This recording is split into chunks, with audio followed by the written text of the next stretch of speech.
Seja muito bem-vinda, seja muito bem-vindo ao canal Não Sei Investir, um lugar para a gente falar de finanças pessoais, educação financeira e investimentos. Hoje a gente vai falar um pouquinho sobre o Nubank, que a conta aí do Nubank, né, que está rendendo 0,92% ao mês, aí se aproximando do 1% com essas altas da Selic, né?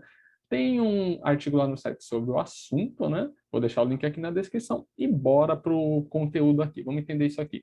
O Nubank é uma conta que rende 100% do CDI. Então, no geral, o que eu vou falar aqui vai se aplicar também para qualquer CDB que render 100% do CDI, beleza? Então, você consegue fazer esse paralelo aí tranquilamente. Hoje a gente está com uma Selic de 11,75% ao ano, bem alta, e a gente está com CDI de 11,65%. Então, quando uma conta me fala que rende 100% do CDI, beleza. Hoje, esse valor é de 11,65% ao ano, beleza? Nessa taxa aqui, fazendo algumas contas numa calculadora científica, a gente consegue ver qual que é o valor correspondente, assim, mensal, vamos dizer, né? 11,65% ao ano vai dar mais ou menos 0,92% ao mês, porque aqui a gente está falando de juros compostos, né? Então, 0,92% ao mês é o que a gente tem aí de taxa de rendimento bruta para esse 11,65% ao ano. E o que quer dizer isso? Isso aí quer dizer que, basicamente, se você deixar R$ 1.000 parado lá na conta do Nubank, durante um mês, ele vai te render R$ 9,20, mais ou menos. Se você deixar R$ 10.000, você vai ter R$ 92 de rendimento aí ao final de um mês. E R$ 100.000, por sua vez, R$ 922 de rendimento. Só que isso aqui a gente está olhando para um rendimento bruto, né? Antes de impostos. Na real, o que vai acontecer é o seguinte: imposto de renda vai comer uma parte do seu rendimento e, eventualmente, o IOF. O IOF é um imposto mais simples, tá? Depois, quando passa um mês ali que o dinheiro está paradinho na conta, ele zera. Então, se você sacar antes de um mês, você vai contar com incidência de IOF. E se você esperar ali um mêsinho para sacar o seu dinheiro, não vai ter nenhum IOF, beleza? Então, para efeitos da nossa simulação, eu vou considerar o IOF zero, justamente porque a gente está pensando em deixar esse dinheiro durante um mês, pelo menos, né? O imposto de renda, eu vou considerar ele como 22,5%, porque o imposto de renda ele tem uma alíquota que a gente chama de regressiva na renda fixa, beleza? Então, a ideia aqui é que quanto mais tempo o seu dinheiro fica investido, menos imposto você vai pagar, basicamente. Então, de 0 a 180 dias, 22,5%. 181 a 360 dias, 20%. 361 a 720 dias, 17,5%. E, por fim, 721 dias ou mais que isso, vai ser a menor alíquota possível aí da renda fixa, que é de 15%. E esse 15%, por exemplo, é do quê? É do dinheiro todo? Não, é só do rendimento, beleza? Você tinha 1.000, você ganhou 100 em cima desses 1.000, esses 15% vai ser em cima dos 100, em cima dos juros, beleza?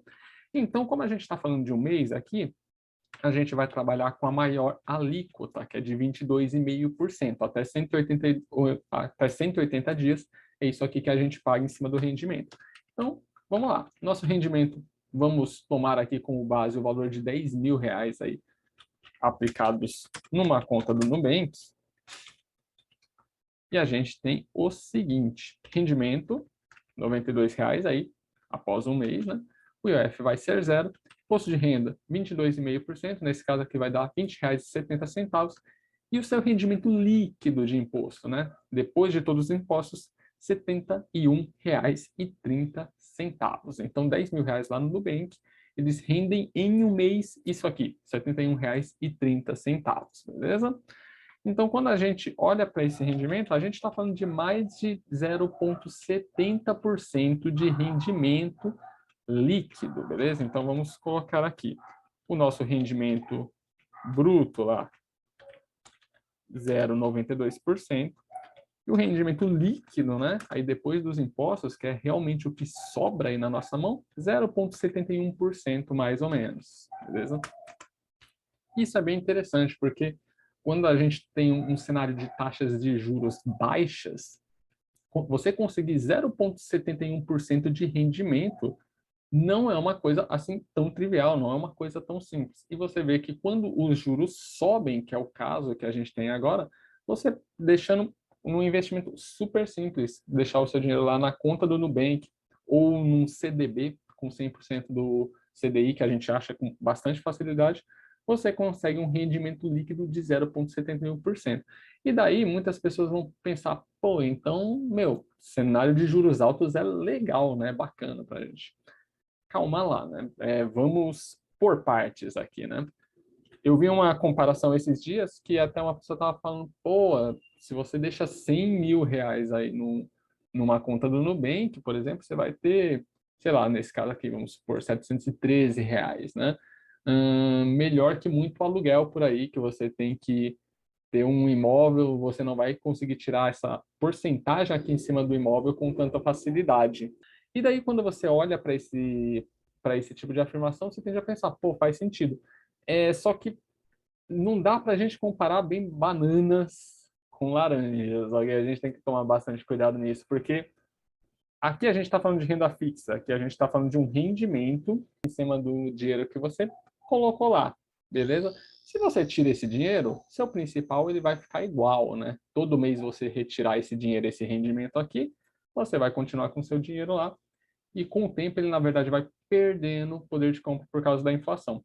Quando você tem um imóvel, a lógica é bem diferente, né? Porque o imóvel ele te gera um aluguel, que aqui a gente pode comparar com esses rendimentos, né? Só que o valor do imóvel ele também sobe ao longo do tempo. Assim como a inflação ela deixa as coisas mais caras, os imóveis eles tendem a acompanhar isso, eles tendem a se valorizar durante o tempo. Muitas vezes aí até acompanhando uma inflação, uma coisa do tipo. Então, diferente, o dinheiro que está na conta do Nubank, ele gera um rendimento, se você tirar todo mês, o dinheiro fica paradinho lá igual. O imóvel, ele gera o aluguel, mas o próprio imóvel se valoriza ao longo do tempo. Então, são coisas diferentes, tá? A pessoa pode gostar ou não desse tipo de investimento, mas são coisas que às vezes não dá para comparar assim diretamente. E é nisso que a gente às vezes erra de comparar investimentos completamente diferentes e ter noções distorcidas, como juros altos são bons, então. Não necessariamente. A gente está com uma inflação bem alta. A gente está com uma inflação que está passando a casa dos 10%. Então, se você tem um rendimento líquido de 0,71%, mas você tem uma inflação de 1%, você não está tendo uma vantagem real aqui, porque o seu dinheiro está perdendo poder de compra. Claro que muitas vezes vai ser interessante para uma parte do seu patrimônio estar ali num CDB a 100% CDI, numa conta do Nubank, no Tesouro Selic, eventualmente é uma reserva de emergência, você não está olhando tanto para a rentabilidade, ok? Mas quando você compara com a inflação, aí que você vai ver qual que é o seu ganho real. Então, pô, às vezes seria muito mais interessante você ter um rendimento líquido de 0,4% e uma inflação de 0,2%. Porque aqui você teria um rendimento real acima da inflação. Quando ocorre esse cenário, a gente se ilude com uma taxa muito alta que estamos tendo ali de retorno no investimento, né?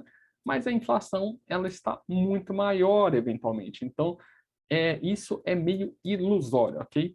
Se você vê boas taxas aí, né, é claro que a gente como investidor a gente vai se beneficiar disso, vai aproveitar, vai ganhar essa rentabilidade maior, mas precisamos ter em mente que a inflação ela também está ali e no final do dia o que conta é o nosso rendimento real, é o rendimento acima da inflação. Muitas vezes a gente vai perder para a inflação mesmo, isso é normal, ok? Por isso que a gente aporta, investe mensalmente, vai criando patrimônio. Uma parte do nosso patrimônio vai render menos que a inflação, isso faz parte também, mas a gente vai ter partes ali que elas vão render mais que a inflação, que elas vão ter um rendimento real maior que a inflação, ok? Então, cada parte do patrimônio, cada parte da carteira de investimento, ela vai ter uma finalidade específica. Agora, a gente não pode se iludir com altas taxas de juros e falar, pô, então é excelente que fique assim. Não, não necessariamente, porque se você tem altas taxas de juros Isso dá uma travada na economia, os empréstimos ficam mais caros, o crédito fica mais caro, a produção fica mais complicada. Então, isso aqui é um mecanismo que está sendo usado para tentar justamente controlar a inflação. Então, a gente não pode olhar só para o rendimento aqui nominal que a gente está recebendo.